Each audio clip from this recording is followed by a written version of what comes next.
Hi, welcome to London. Oh, wait. We're not in London, not yet, right? So maybe next year, fingers crossed, everybody, we'll actually be in London for London's Calling.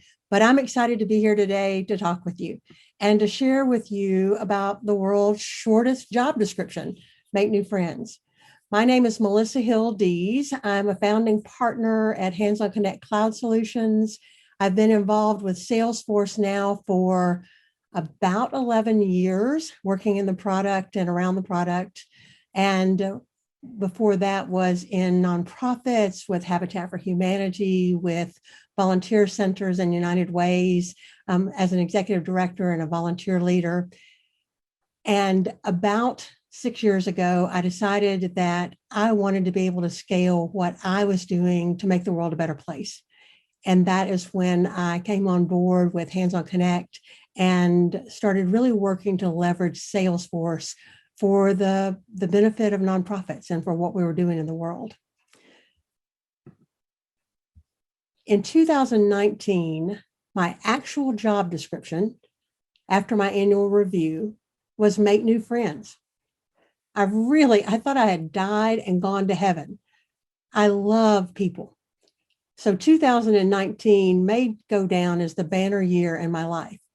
And if we go back through the pictures that I have, they're from all of the fabulous places that I visited that year and all the wonderful people that we met.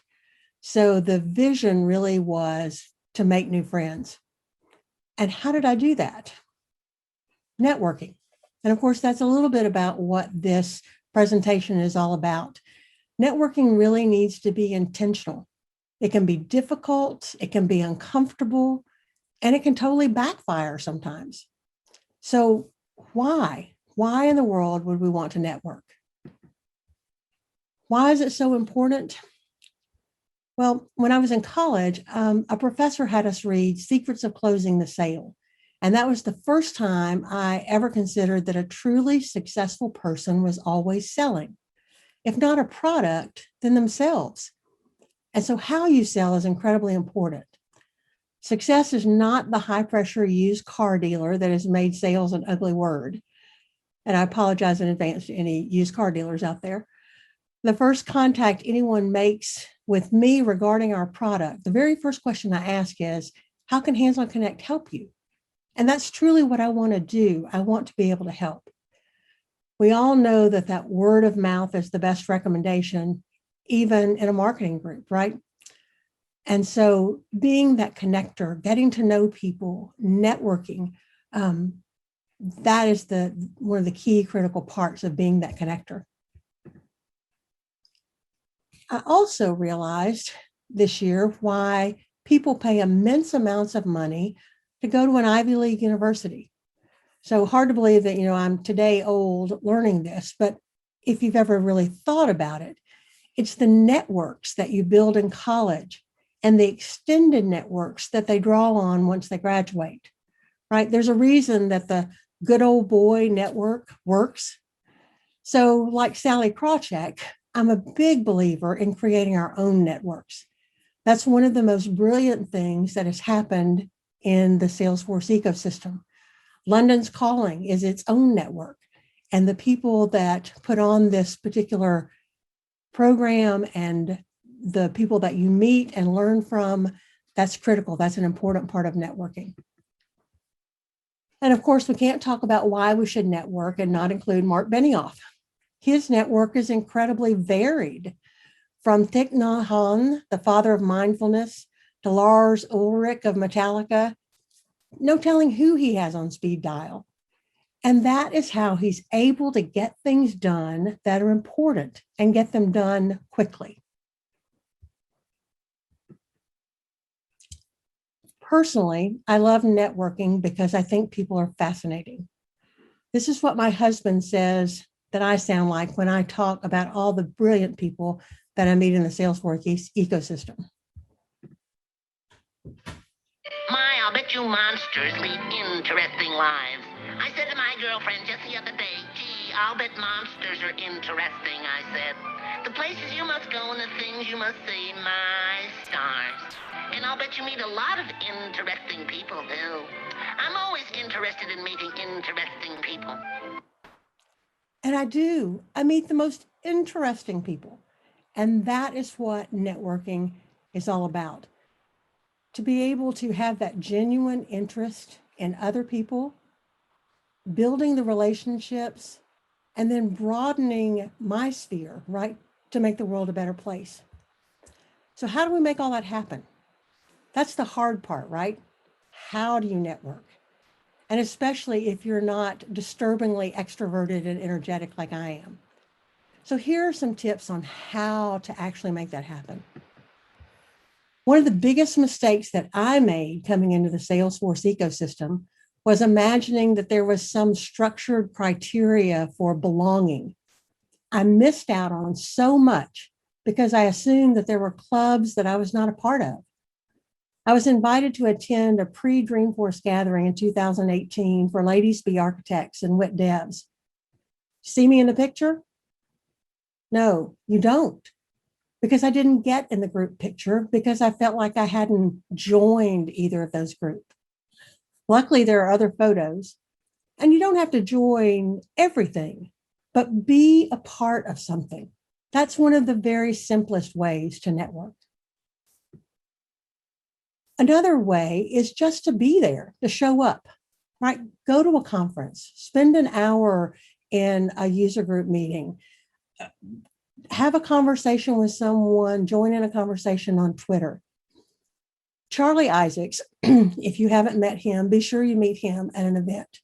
I met him at the very first Witness Success because a friend introduced me to the team that was working on it, and I got to help organize. Charlie was so gracious when I met him and offered help if I ever needed it. I took him up on that offer because I was working on a paper for college. And we met, we talked, he gave me his time, and we have continued to build that relationship and grow it throughout the years. He helped recruit facilitators for our very first nonprofit Dreamin'. So just by being there and showing up, I had an opportunity to meet and connect with someone that's been incredibly interesting and a great connector for me. Another great tool for networking is to be a cheerleader for someone else. So remember the Zig Ziglar quote from earlier? You can get everything you want in life if you help other people get what they want. Cheerleading is such a great way to help other people get what they want. There's so many dedicated, brilliant, creative folks in the world. Pick a couple of them and become their cheerleader. You have nothing to lose and everything to gain by encouraging others. Find a way to include someone who might not yet be comfortable in the ecosystem. Champion an introvert. So lots of ways that you can put into action some networking plans.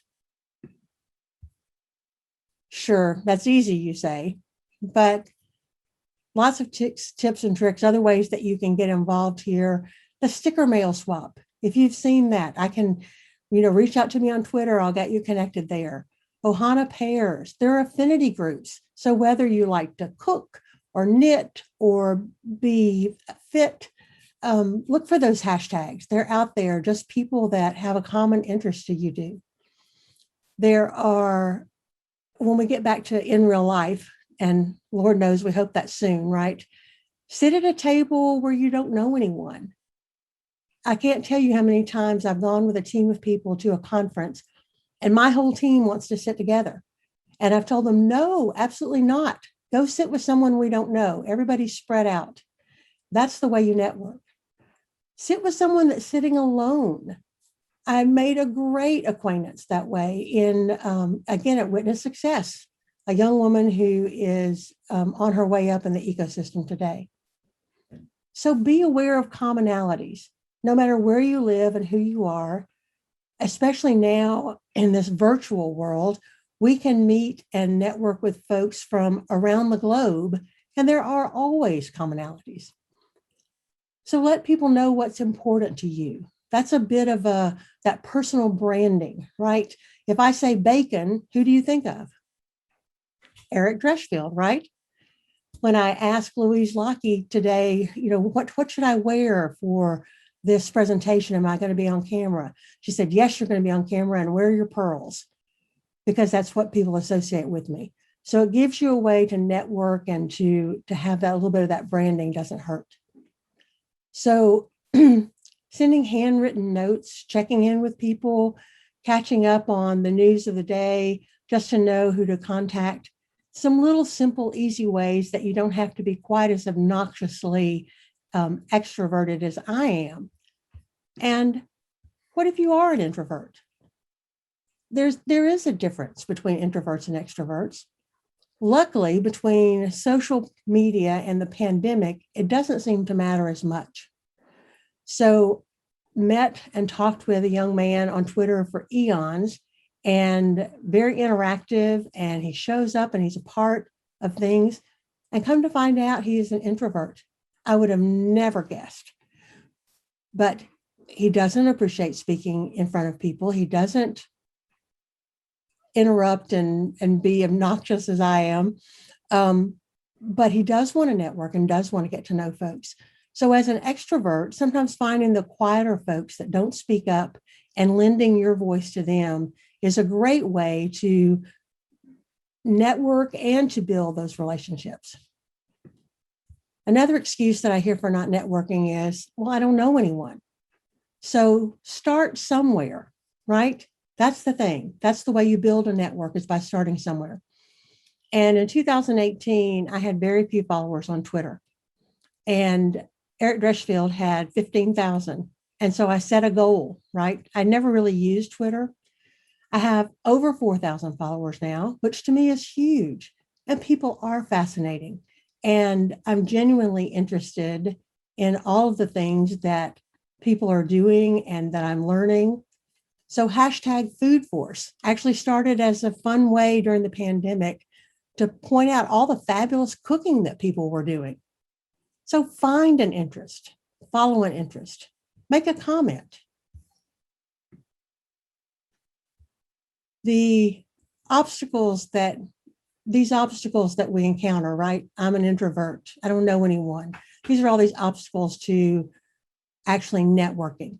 And you've probably got your own. So you can fill in that blank with that reason that you can't network. Mine was, we're in a pandemic. I can't meet anybody. I can't see anybody. I can't go anywhere.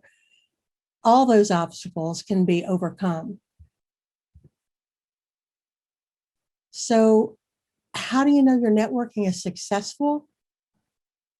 For me personally, my team thinks that I have everyone on speed dial.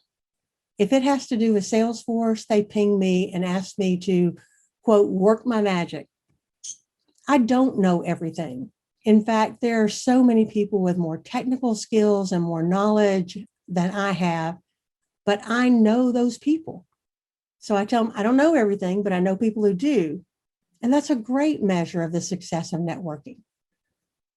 The growth for me personally, because I have networked and gotten to know folks and shared my passions, I have been asked to be on the board of Amplify this year. I've taught with Pep Up Tech. I get to speak at conferences like this. And everything I do, every time I interact with someone, I learn something new. So whether I am the teacher or whether I'm being taught, I always learn something new. And everything that I learn new inspires me to learn more. Back to 2019 and my quest to make new friends, I was really lucky to be able to visit with friends that I had made in the Salesforce ecosystem, networking that I had done, got to visit with them in their homes in 3 different countries. And the depth of that network is so valuable to me personally, to me professionally. Being able to introduce my 18-year-old daughter to the amazing women that are so successful in the Salesforce ecosystem and provide those role models for her were an important part of what I was doing personally. Professionally, getting out there and meeting people and growing my network and learning how to do that by genuinely caring about what they were trying to achieve has been spectacular. So make new friends. Don't be shy or be shy if that's who you are, but know that there are ways to be able to network and to be able to learn more about other people and be that connector, even if you are the shy one. And if all else fails, let me know that you're looking to make connections, and I'll be the loud, obnoxious person and introduce everyone to everyone, because the best thing that you can do to grow your network is to grow other people's networks. I really appreciate the chance to be here today, and thank you to all the sponsors who have made London's Calling possible this year, and looking forward to being back with all of them in person next year. I provided a few resources here for you, some information on different organizations and things I've talked about today, and feel free anytime to reach out to me. Twitter is a 24/7 engagement for me most days, and I would love to talk with you about how you're networking and how you're growing and learning and reaching out to other people. Thank you.